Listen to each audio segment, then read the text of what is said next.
నమస్కారం news vision కు స్వాగతం। ఈ రోజు వార్తల్లోని ముఖ్యాంశాలు।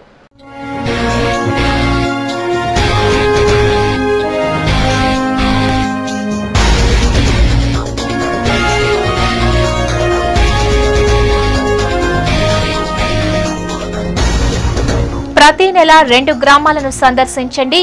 ఎస్సీ ఎస్టీ కేసులను సత్వరమే పరిష్కరించండి। అధికారులకు AP SC ST commission Subbarao ఆదేశం।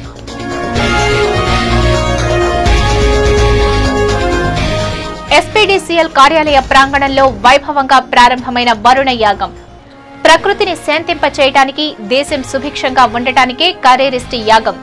సీఎండీ విద్యాసాగర్ రెడ్డి।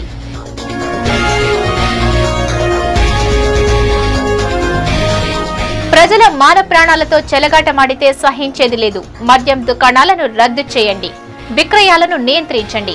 వైఎస్ఆర్సీపీ డిమాండ్। రాజీవ్ నగర్ పంచాయతీలో కార్యకర్తల ఆందోళన।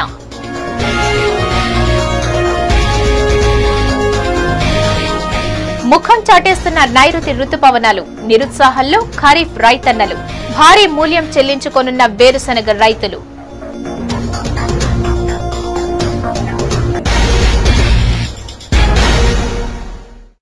వార్తల్లోని వివరాలు।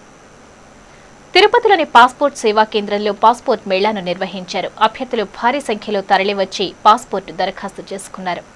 తిరుపతి పాస్పోర్ట్ సేవా కేంద్రంలో ఆదివారం పాస్పోర్ట్ మేళాను నిర్వహించారు। ఈ మేళాలో చిత్తూరు, నెల్లూరు, కడప, అనంతపురం జిల్లాల నుంచి అభ్యర్థులు భారీ సంఖ్యలో తరలివచ్చి దరఖాస్తు చేసుకున్నారు। అలాగే కొంతమంది రెన్యువల్ కోసం దరఖాస్తు చేసుకున్నారు। అయితే పాస్పోర్ట్ మేళా నిర్వహించారే కానీ వచ్చిన అభ్యర్థుల కోసం ఎటువంటి ఏర్పాట్లు చేయకపోవటం శోచనీయం। త్రాగటానికి నీరు కానీ, క్యూలైన్ వంటి ఏర్పాట్లు కానీ లేకపోవడంతో అభ్యర్థులు ఇక్కట్లు ఎదుర్కోవాల్సి వచ్చింది। దీనిపై పలువురు అసంతృప్తి వ్యక్తం చేశారు। పాస్పోర్ట్ మేళాను నిర్వహిస్తున్నామని దినపత్రికల్లో ప్రకటనలు మాత్రం ఇచ్చారు కానీ దరఖాస్తు కోసం పాస్పోర్ట్ కార్యాలయానికి వచ్చిన అభ్యర్థులకు కనీస సదుపాయాలు కూడా కల్పించలేని అధికారులు ఈ మేళా కార్యక్రమాన్ని ఎందుకు నిర్వహించాలంటూ పలువురు పరోక్షంగా ధ్వజమెత్తారు। దరఖాస్తు ఎలా చేసుకోవాలనే విషయాలపై అధికారుల సహాయం కోరగా అసహనం వ్యక్తం చేసి కార్యాలయం నుంచి బయటకు పంపడంతో అభ్యర్థులు ఆందోళనకు గురయ్యారు। స్త్రీల విషయమైతే చెప్పాల్సిన పనిలేదు। పాస్పోర్ట్ యాజమాన్యం ముందస్తు ప్రణాళిక రూపొందించుకోకపోవడంతో దరఖాస్తుదారులు తీవ్ర ఇబ్బందులకు లోనయ్యారు। ఇకనైనా అధికారులు తీరు మార్చుకుని ఇటువంటి మేళాను నిర్వహించే ముందు కనీస పద్ధతులను పాటించాలని పలువురు కోరుతున్నారు। నీరు సృష్టికి జీవనాధారం, సమస్త ప్రాణికోటికి ప్రాణాధారం। వర్షాభావ పరిస్థితుల వల్ల త్రాగటానికి నీరు లేక ప్రజలు తల్లడిల్లుతున్నారు। పంచభూతాలలో ఒకటైన నీరు వ్యాపార వస్తువుగా తయారైంది। మనిషి చేసిన ఏ ప్రయత్నాలు సఫలం కాలేదు।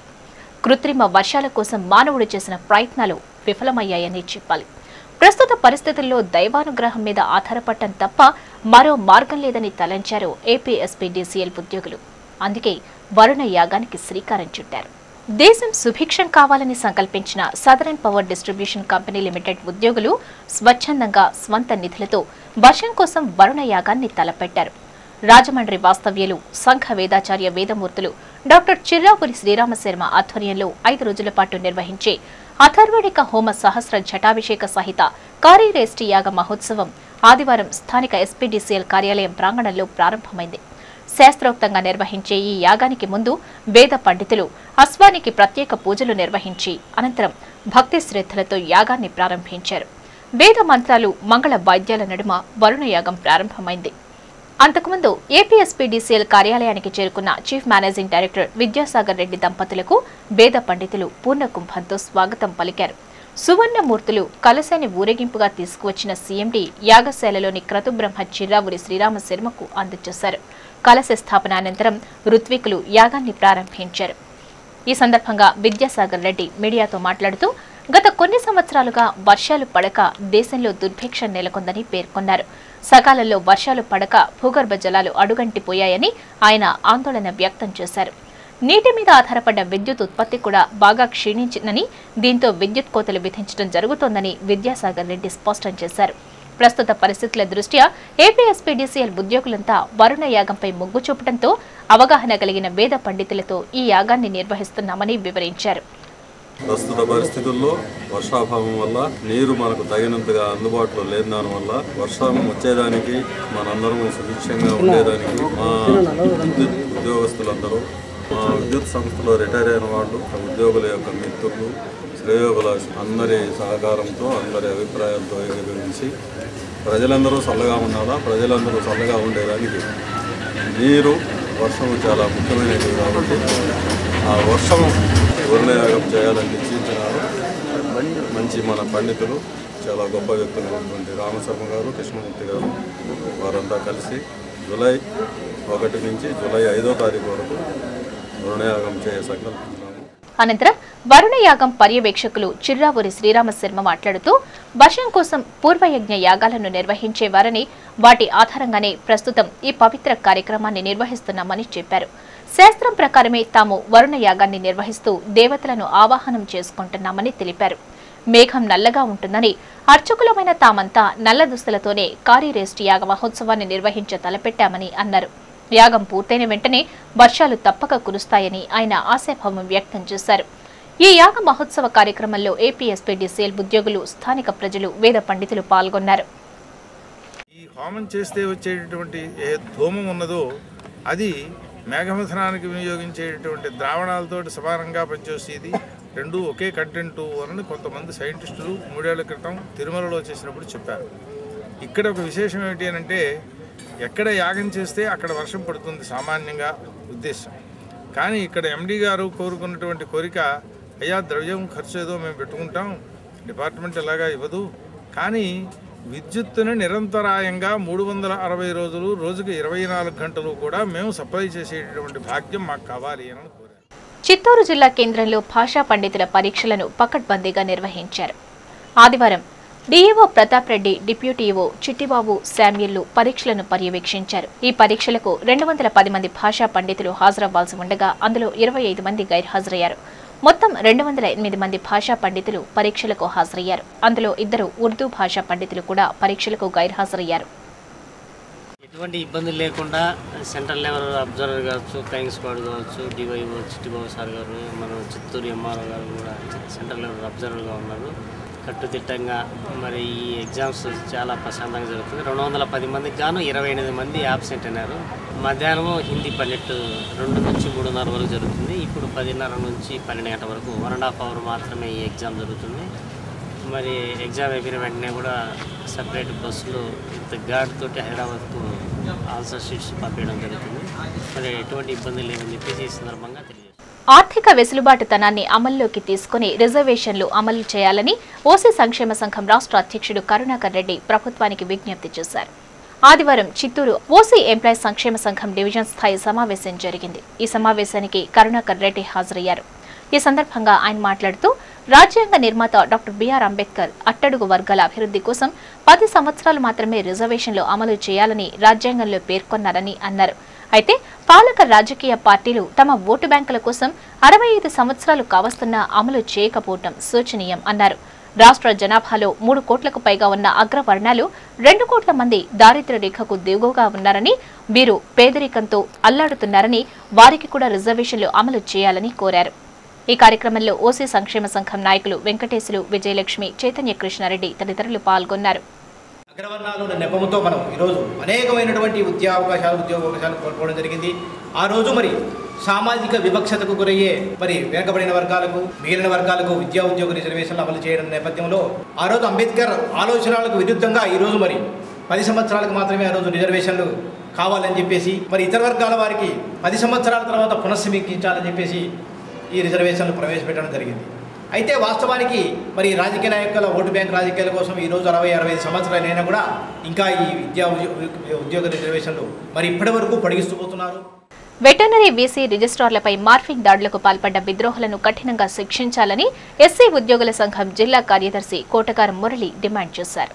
ఆదివారం సిటీ ఛానల్తో ఆయన మాట్లాడుతూ, ఎంతో విశిష్టత, చరిత్ర కలిగిన వెటర్నరీ కళాశాలలో ఆ కళాశాల వీసీ రిజిస్ట్రార్ల పరువు ప్రతిష్టలు దిగజారే విధంగా క్రింది స్థాయి ఉద్యోగులు మార్ఫింగ్ చిత్రాలను రూపొందించి ప్రచారం చేయటం హేయమైన చర్యగా పరిగణించారు. ఇలాంటి సంఘటనలకు పాల్పడ్డ సంఘ విద్రోహ శక్తులను పోలీసులు వెంటనే అరెస్టు చేసి కఠినంగా శిక్షించాలని డిమాండ్ చేశారు. బీసీ రిజిస్ట్రార్ల హోదాకి ఎలాంటి భంగం వాటిల్లకుండా వర్సిటీ ప్రతిష్టను, బీసీ గౌరవాన్ని కాపాడాలని సూచించారు. ఇలాంటి కుట్రపూరిత వ్యక్తుల వల్ల వర్సిటీ పరువు దిగజారే ప్రమాదం ఉందని, ఇలాంటి సంఘటనలు పునరావృతం కాకుండా కఠిన చర్యలు చేపట్టాలని డిమాండ్ చేశారు. లేని పక్షంలో పెద్ద ఎత్తున ఆందోళనకు దిగుతామని హెచ్చరించారు. కొంతమంది కలిసి వీసీ రిజిస్టార్లపై అశ్లీల చిత్రాలతో వాళ్ళ తలలు అంటే వాళ్ళ ఫేసుల్ని మార్చి వీళ్ళ ఫేసులు పెట్టి పోస్టర్లు అంటించడం, కరపత్రాలుగా చల్లడం, పోస్టర్ల రూపంలో అందరికీ అందించేలా చేయడం, ఇలా కింది స్థాయి ఉద్యోగులు ఇలాంటి దుశ్చర్యానికి పాల్పడడం చాలా శోచనీయం, బాధాకరం. దీన్ని ఎస్సీ ఉద్యోగ సంఘం జిల్లా కార్యవర్గం తీవ్రంగా ఖండిస్తూ ఉంది. ఎప్పుడైతే విశ్వవిద్యాలయాల్లో పనిచేసే వ్యక్తులు, ఉద్యోగులు, విద్యార్థులు అందరూ కూడా విశ్వవిద్యాలయానికి పేరు వచ్చేలాగా, వన్నె తెచ్చేలాగా ప్రవర్తన ఉండాలే కానీ ఒకరిద్దరు ఏదో చిన్న పొరపాటు చేశారని వాళ్ళని ఈ విధంగా యూనివర్సిటీనే దిగదార్చే విధంగా ఉద్యోగులు కానీ విద్యార్థులు కానీ అందరూ ఎవరైనా ప్రవర్తించకూడదనేదే మా వాదన. ఎస్సీ ఎస్టీ కేసుల సత్వర పరిష్కారానికి ప్రతి నెల 2 గ్రామాలు సందర్శించి సమస్యలు పరిష్కరించాలని ఏపీ ఎస్సీ ఎస్టీ కమిషన్ అధికారులను ఆదేశించింది. ఆదివారం చిత్తూరు అంబేద్కర్ భవన్లో ఎస్సీ ఎస్టీ దళిత సంఘాల నాయకుల ద్వారా వినతి పత్రాలు స్వీకరించారు. ఈ సందర్భంగా సుబ్బారావు మాట్లాడుతూ ఎస్సీ ఎస్టీ గ్రామాల్లో కుల వివక్ష, రూల్ ఆఫ్ రిజర్వేషన్ అమలు, దళితులపై అత్యాచారాలు, దాడులు జరుగుతూనే ఉన్నాయని, వీటి విచారణకు ప్రతి 3 నెలలకు విజిలెన్స్ మానిటరింగ్ కమిటీ ఏర్పాటు చేసినా కూడా కేసులో పురోగతి కనిపించడం లేదని, ఇందుకోసం అధికారులు దళిత గ్రామాలను ఎంపిక చేసుకుని సమస్యలను అక్కడికక్కడే పరిష్కరించాలని సూచించారు. ఈ కార్యక్రమంలో సాంఘిక సంక్షేమ శాఖ DD Dhananjayarao, SC corporation ED Charan Das, దళిత సంఘ నాయకులు మునిస్వామి, దుగ్గాని జయరాం, ప్రసాద్, ధనంజయరావు తదితరులు పాల్గొన్నారు. ఎస్వీ హైస్కూల్ పూర్వ విద్యార్థుల సంఘం ఆధ్వర్యంలో గురువుల ఆత్మీయ సదస్సును నిర్వహించారు. 25 సంవత్సరాలు పూర్తయిన సందర్భంగా 86, 87 బ్యాచ్ ఎస్ఎస్సీ విద్యార్థులు ఈ కార్యక్రమాన్ని నిర్వహించారు. తిరుపతి ఎస్వీ హైస్కూల్లో 86, 87 విద్యా సంవత్సరంలో ఎస్ఎస్సీని పూర్తి చేసిన పూర్వపు విద్యార్థులు 25 సంవత్సరాలు పూర్తయిన సందర్భంగా గురువులను ఘనంగా సత్కరించారు. ముందుగా ఆ పాఠశాలలో గురువుల సమక్షంలో ప్రార్థనను నిర్వహించి ఆ తర్వాత ఓ ప్రైవేట్ కళ్యాణ మండపంలో మర్యాదపూర్వకంగా గురువులను సత్కరించారు. మొత్తం 20 మంది గురువులను శాలువాలతో సత్కరించి వారి ఆశీర్వాదం పొందారు. అనంతరం అశోక్ సామ్రాట్ అధ్యక్షతన నిర్వహించిన సమావేశంలో పూర్వపు విద్యార్థుల సంఘం నిర్వాహక కమిటీ నాయకులు పలు సేవా కార్యక్రమాలకు శ్రీకారం చుట్టారు. తిరుపతిలోని ప్రభుత్వ విద్యాసంస్థల్లో చదువుతున్న పేద మెరిట్ విద్యార్థులకు ఆర్థిక సాయం చేయటమే కాకుండా పలు సామాజిక సేవా కార్యక్రమాలు చేపట్టేందుకు భవిష్యత్ కార్యక్రమాలను రూపొందించుకున్నామని అశోక్ సామ్రాట్ యాదవ్ పేర్కొన్నారు. ఈ కార్యక్రమంలో పూర్వపు విద్యార్థులు వాసుదేవరెడ్డి, హరిప్రసాద్ రెడ్డి, సురభి మురళి, ఖాదర్ బాషా, మోహన్ సింగ్, దొడ్డారెడ్డి భూపాల్ రెడ్డి తదితరులు పాల్గొన్నారు. పరిణయ వారు నిర్వహిస్తున్న ప్రదర్శన మరియు అమ్మకాలకు విశేష స్పందన లభిస్తోంది. స్థానిక ప్రైవేట్ కళ్యాణ మండపంలో శనివారం ప్రారంభమైన పరిణయ వారు నిర్వహిస్తున్న ప్రదర్శన మరియు అమ్మకాలు సోమవారంతో ముగియనున్నాయి. 3 రోజుల పాటు నిర్వహించిన ఈ ప్రదర్శన మరియు అమ్మకాలకు విశేష స్పందన లభిస్తోంది. కాంజీవరమ్స్, బెనారస్, జరీకోట, పైతినిస్, బ్రైడల్స్, అకేషన్స్, పార్టీవేర్ వంటి వస్త్రాలతో పాటు జ్యువెలరీస్, బ్యాగ్స్, పర్ఫ్యూమ్స్, రకరకాల వస్తువులు ఒకే వేదికపైకి తీసుకురావడం పట్ల వినియోగదారులు హర్షం వ్యక్తం చేస్తున్నారు. పెద్ద సంఖ్యలో వినియోగదారులు ప్రదర్శనలో పాల్గొని తమకిష్టమైన వస్తువులను స్వంతం చేసుకుంటున్నారు. మోడల్స్ ఆఫ్ ఇయర్ రింగ్స్ కానివ్వండి, బ్యాంగిల్స్ కానివ్వండి, తర్వాత చైన్స్ కానీ, అదేవిధంగా హ్యాండ్లూమ్స్, డిఫరెంట్ స్టైల్స్, తర్వాత అదేవిధంగా క్లాత్స్, వెరైటీ ఆఫ్ క్లాత్స్, వాళ్ళ కాస్ట్ చాలా బాగా పెట్టారు. అంటే ఇంక నెక్స్ట్ శ్రావణ మాసం కాబట్టి లేడీస్కి చాలా యూస్ఫుల్గా హెల్ప్ఫుల్గా ఉంటుంది. శ్రావణ మాసం పెళ్లిళ్ల సీజన్ దృష్టిలో ఉంచుకుని తాము ఈ ప్రదర్శన మరియు అమ్మకాలను నిర్వహిస్తున్నామని నిర్వాహకురాలు సుధా సిటీ ఛానల్కు వెల్లడించారు. ముంబై, హైదరాబాద్, జైపూర్, బెంగళూరు వంటి పేరుగాంచిన ప్రాంతాల్లో కూడా ప్రదర్శన మరియు అమ్మకాలను నిర్వహించామని ఆమె తెలిపారు. పరిణయ ఎగ్జిబిషన్ ఆధ్వర్యంలో నిర్వహించే ప్రదర్శన అమ్మకాలకు భారీ స్పందన లభిస్తోందని సుధా వివరించారు. ఇక్కడ ఈ ఎగ్జిబిషన్లో ఏంటంటే ఇప్పటివరకు జరగనంటే ఎగ్జిబిషన్ దీనిలో మీకు పట్టు చీరలు, బట్టలు, kurtis, churidars, real gold jewellery, imitation jewellery అయితే చాలా మంచి డిజైన్స్ ఉన్నాయి. ఇవన్నీ చాలా లేటెస్ట్ కలెక్షన్ అంతా తీసుకుని అందరం ఇక్కడికి వచ్చాం. ఎందుకంటే ఇప్పుడు రాబోయే శ్రావణ మాసం పెళ్లి సీజన్కి అనుగుణంగా ఇక్కడ అందరూ తిరుపతిలో చాలా బాగా కొంటారు. ఇవన్నీ చేశాము. మరి పరిణయ ఈవెంట్స్ అనే వాళ్ళు చేసిన ఫస్ట్ వీళ్ళు ఆల్ ఓవర్ ఇండియాలో చాలా ఎగ్జిబిషన్స్ చేశారు. చాలా ఫేమస్ ఆర్గనైజర్స్. వీళ్ళు ఈసారి చాలా మంచి డిజైన్స్ తీసుకొచ్చాము. అందరం కూడా ఎక్కడ కొంటారు కదండి. ఓన్గా డిజైన్ చేసుకుని మెటీరియల్స్, డిజైనింగ్స్, మన జ్యువెలరీ డిజైన్స్ కానీ ఉంటాయి. అన్నీ కూడా అందుబాటు ధరలో ఉంటాయండి. చిత్తూరు పట్టణం మురకంబట్ట వద్ద శనివారం సాయంత్రం జరిగిన రోడ్డు ప్రమాదంలో బెంగళూరుకు చెందిన శరవణన్ దుర్మరణం చెందాడు. కుటుంబ సభ్యులతో తిరుమలకు వచ్చి కారులో తిరుగు ప్రయాణంలో మురకంబట్ట వద్ద ఎదురుగా వస్తున్న వాహనాన్ని తప్పించబోయి చెట్టును ఢీకొనటంతో శరవణన్ అక్కడికక్కడే మృతి చెందాడు. ప్రసాద్, అరుణ్కు గాయాలయ్యాయి. ఈ మేరకు ట్రాఫిక్ పోలీసులు కేసు నమోదు చేసి శరవణన్ మృతదేహానికి పోస్టుమార్టం నిమిత్తం ప్రభుత్వ ఆసుపత్రికి తరలించారు. జిల్లాలో నైరుతి రుతుపవనాల రాక పూర్తిగా కానరాకపోవడంతో నైరుతి రుతుపవనాల కోసం ఆశగా ఎదురుచూసిన జిల్లా రైతాంగానికి అడియాసలే ఎదురయ్యే పరిస్థితి నేడు నెలకొని ఉంది. నైరుతి రుతుపవనాల రాక వల్ల జిల్లా వ్యాప్తంగా విస్తారంగా వర్షాలు కురిసే అవకాశాలు ఉన్నాయని వాతావరణ పరిశోధన శాఖ ప్రకటించడం, ఖరీఫ్ పంటలపై జిల్లా రైతాంగం సమాయత్తం కావడంతో పాటే వేల కొలది ఎకరాల్లో వేరుశనగ పంటను వేసేందుకు రైతులు ఎంతో వ్యయ ప్రయాసలు కూర్చి అప్పులు కుప్పలుగా చేసి దుక్కిదుండి విత్తనాలు వేసేందుకు సమాయత్తమయ్యారు. ఈ నేపథ్యంలో నైరుతి రుతుపవనాలు మోహం చాటేయటం, ఆరుద్ర కార్తెమాసం మొదలు కావటానికి 2 రోజులే ఉండటంతో జిల్లా రైతాంగం వేరుశనగ పంటపై ఆశలు వదులుకోవాల్సిన పరిస్థితి ఏర్పడింది. ఈ 2 రోజుల్లోపు వర్షాలు కురిస్తే సరి. అలా కురవని పక్షంలో రైతులు ఈ దఫా కూడా పంటలు లేక మరింత నష్టాలను చవించాల్సిన పరిస్థితి ఏర్పడక మానదు. దీనికి తోడు జిల్లా రైతాంగం పూర్తిగా అప్పుల ఊబిలో కూరుకోక తప్పదనిపిస్తోంది. రాష్ట్ర ప్రభుత్వం మద్యం వ్యాపారులతో ప్రజల మాన ప్రాణాలను బలికొంటున్నారని వైఎస్ఆర్ కాంగ్రెస్ పార్టీ నేతలు ఆరోపించారు. రాజీవ్ నగర్ పంచాయతీలోని మద్యం దుకాణాలను రద్దు చేసి గ్రామస్తుల మాన ప్రాణాలను రక్షించాలని డిమాండ్ చేస్తూ ఆదివారం వైఎస్ఆర్ కాంగ్రెస్ పార్టీ ఆధ్వర్యంలో మహిళలు ఆందోళనకు దిగారు. సత్యనారాయణపురం కూడలిలో బైఠాయించి ట్రాఫిక్ ను స్తంభింపజేశారు. మద్యం వద్దు, మంచినీళ్లు కావాలని పెద్ద ఎత్తున నినాదాలు చేస్తూ తమ నిరసనను వ్యక్తం చేశారు. ఈ సందర్భంగా ఆ పార్టీ నాయకులు రవిరెడ్డి, రాజేంద్ర, గంగాధర్లు మాట్లాడుతూ రాజీవ్ నగర్ పంచాయతీలో సుమారు 30,000కు పైగా జనాభా ఉన్నారని, అందులో 75% దినసరి కూలీలేనని అన్నారు. ఓ దినసరి కూలీ రోజంతా కష్టపడి పనిచేసుకుంటే 200 అతి కష్టం మీద వస్తుందని, అందులో సగానికి పైగా మద్యానికి ఖర్చు చేస్తున్నారని ఆవేదన వ్యక్తం చేశారు. మద్యం విక్రయాలు విచ్చలవిడి కావడం వల్లే ప్రజలు మద్యానికి బానిసలై తమ ప్రాణాలను కోల్పోతున్నారని వాపోయారు. ప్రజల సంక్షేమాన్ని కాంక్షించాల్సిన ప్రభుత్వం ప్రజల ప్రాణాలతో వ్యాపారం చేయడం సమంజసం కాదని, వెంటనే పంచాయతీలో మద్యం దుకాణాలను రద్దు చేయాలని డిమాండ్ చేశారు. ప్రభుత్వం నిర్లక్ష్యంగా ఉంది. ఈరోజు తాక్కుంటా కూడా పంచాయతీలో తాక్కుంటా కూడా మంచినీళ్ళు ఇవ్వబడే పరిస్థితి ఉన్నది. కాబట్టి ఎక్సైజ్ స్పందించి ఈ జీవకొండలో గతంలో కూడా బెల్ట్ షాపులు ఉండకూడదని రాజీవ్నగర్ గ్రామ పంచాయతీలో తీర్మానం కూడా చేయబడింది. అదే మాదిరిగా ఈరోజు బెల్ట్ షాపుల కన్నా ఎక్కువగా బ్రాందీ షాపులే ఎక్కువగా ఉన్నాయి. బెల్ట్ షాపులకు లైసెన్స్ షాపులకు తేడా లేకుండా పోతా ఉంది. కాబట్టి ఖచ్చితంగా మేము దశల వారీగా పోరాటం చేస్తాం. ఎక్కడ షాపులు పెడితే అక్కడ పోయేసి ఆ షాపుల పైన కూడా దాడులు చేస్తామనేసి ఈ సందర్భంగా తెలియజేస్తున్నాను.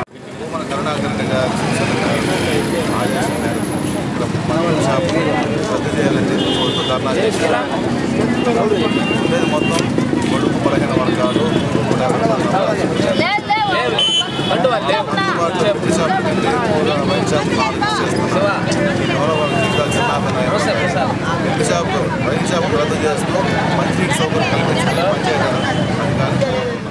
స్థానిక మహిళలు మాట్లాడుతూ నివాస ప్రాంతంలో మద్యం దుకాణాలుండటం వల్ల మందుబాబులు యథేచ్ఛగా మద్యం సేవించి అసంఘిక కార్యకలాపాలకు పాల్పడుతున్నారని అన్నారు.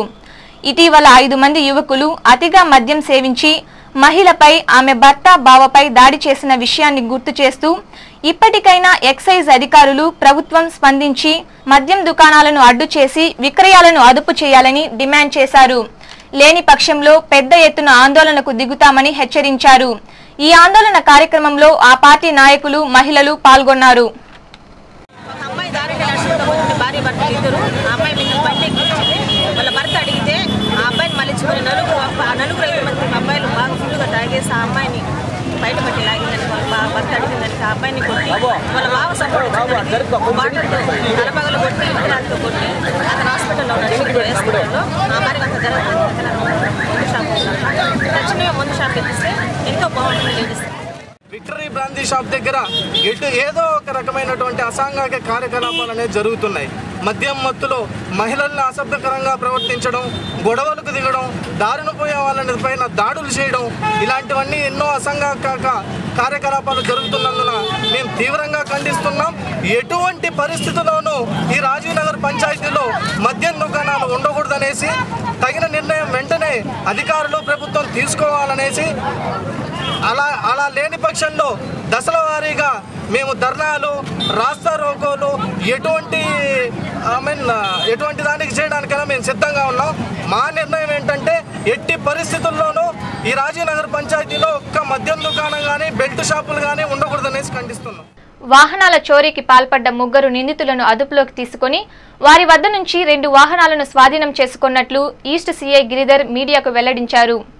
ఆదివారం స్థానిక నూతన ఈస్ట్ పోలీస్ స్టేషన్లో ఏర్పాటు చేసిన విలేకరుల సమావేశంలో సీఐ గిరిధర్ మాట్లాడుతూ 7,20,000 రూపాయలు విలువ చేసే 2 టాటా సుమో వాహనాలను స్వాధీనం చేసుకుని నిందితులను అరెస్ట్ చేసినట్లు వివరించారు. సీఐ గిరిధర్ కథనం మేరకు వివరాలిలా ఉన్నాయి. కల్లూరుపల్లి తాండా, చక్రాయపేట మండలం, కడప జిల్లాకు చెందిన 27 ఏళ్ల బుక్కే రవికుమార్, చిత్తూరు జిల్లా దద్దాలవారిపల్లె రొంపిచెర్లకు చెందిన 20 ఏళ్ల గౌతమ్, రొంపిచెర్లకు చెందిన మరో నిందితుడు 20 ఏళ్ల ఎస్ సాదికులు వాహనాలు దొంగలిస్తున్నట్లు తమకు సమాచారం రావడంతో వారిపై నిఘా ఉంచి శనివారం స్థానిక కరకంబాడి రోడ్డు మద్దిమానుల వద్ద ముద్దాయిలను అరెస్ట్ చేయడం జరిగిందని చెప్పారు. అయితే రవినాయక్ గతంలో కడప జిల్లాలోని వేంపల్లి, పులివెందుల, ప్రొద్దుటూరు, రైల్వే కోడూరు, తిరుపతిలో పలు చోరీలకు పాల్పడి కేసులు నమోదై ప్రస్తుతం అవి కోర్టులో పెండింగ్ లో ఉన్నట్లు ఆయన వివరించారు. అలాగే నిందితుడు రవినాయక్ పీలేరులో బొలోరో వాహనం దొంగలించి ఆ కేసులో బెయిల్పై ఉన్నట్లు పేర్కొన్నారు. నిందితుడు గౌతమ్ సాదిక్లతో కలిసి 2 వాహనాలను దొంగలించాలని తమకు సమాచారం అందడంతో నిఘా ఉంచి శనివారం వారందరినీ అరెస్ట్ చేసి వాహనాలను స్వాధీనం చేసుకోవడం జరిగిందని తెలిపారు. వీరి గురించి మరింత సమాచారం దర్యాప్తులో తేలనుందని సీఐ గిరిధర్ వెల్లడించారు. ఈ నిందితులను అదుపులోకి తీసుకోవడానికి కృషి చేసిన సీఐ, ఎస్ఐ, కానిస్టేబుళ్లను అర్బన్ ఎస్పీ ప్రభాకర్ రావు అభినందించినట్లు ఆయన చెప్పారు. అంతేకాక వీరికి రివార్డులను ప్రదానం చేయనున్నట్లు వివరించారు. ఈ విలేకరుల సమావేశంలో సీఐలు రామచంద్రారెడ్డి, నాగసుబ్బన్న, ఎస్ఐలు బి ప్రభాకర్ రెడ్డి, కానిస్టేబుళ్లు పాల్గొన్నారు. టాటా సుమోస్ ఈస్ట్ పోలీస్ స్టేషన్లో దొంగతనమైన ఒక కేసు, అలాగే చిన్న కొట్టిగల్లో దొంగతనం జరిగిన ఒక కేసులో 2 రికవర్ చేయడం జరిగింది. బాక్రాపేట పోలీస్ స్టేషన్లో కేసు నమోదు చేశారు. ఈ సందర్భంగా మా స్టాఫ్ ఎస్ఐస్ ప్రభాకర్ రెడ్డి, పిల్లయ్య గారు, అలాగే వెంకటరత్నం, మొత్తం కష్టపడ్డ కానిస్టేబుల్స్ అందరికీ కూడా ఈ సందర్భంగా వాళ్ళందరికీ అభినందనలు ప్లస్ రివార్డు కూడా ఎస్పీ గారి ద్వారా ఇస్తామని చెప్పేసి ఈ సందర్భంగా. వార్తలు ముగించే ముందు ముఖ్యాంశాలు మరోసారి.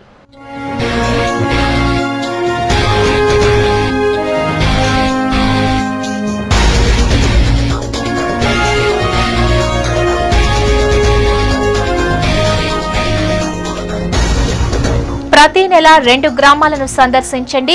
ఎస్సీ, ఎస్టీ కేసులను సత్వరమే పరిష్కరించండి. అధికారులకు AP SC, ST commission Subbarao ఆదేశం.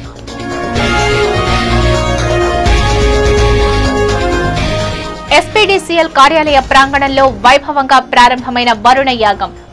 ప్రకృతిని శాంతింపచేయడానికి, దేశం సుభిక్షంగా ఉండటానికే కరేరిష్టి యాగం. సీఎండీ విద్యాసాగర్ రెడ్డి.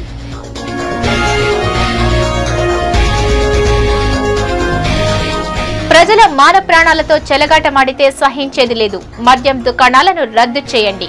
విక్రయాలను నియంత్రించండి. వైఎస్ఆర్సీపీ డిమాండ్. రాజీవ్ నగర్ పంచాయతీలో కార్యకర్తల ఆందోళన.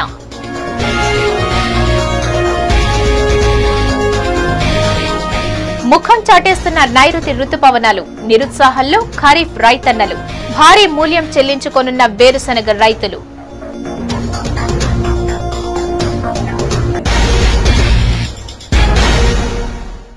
ఈ వార్తలు ఇంతటితో సమాప్తం. సమగ్ర సమాచారంతో న్యూస్ విజన్ లో మళ్ళీ కలుసుకుందాం. అంతవరకు సెలవు. నమస్కారం.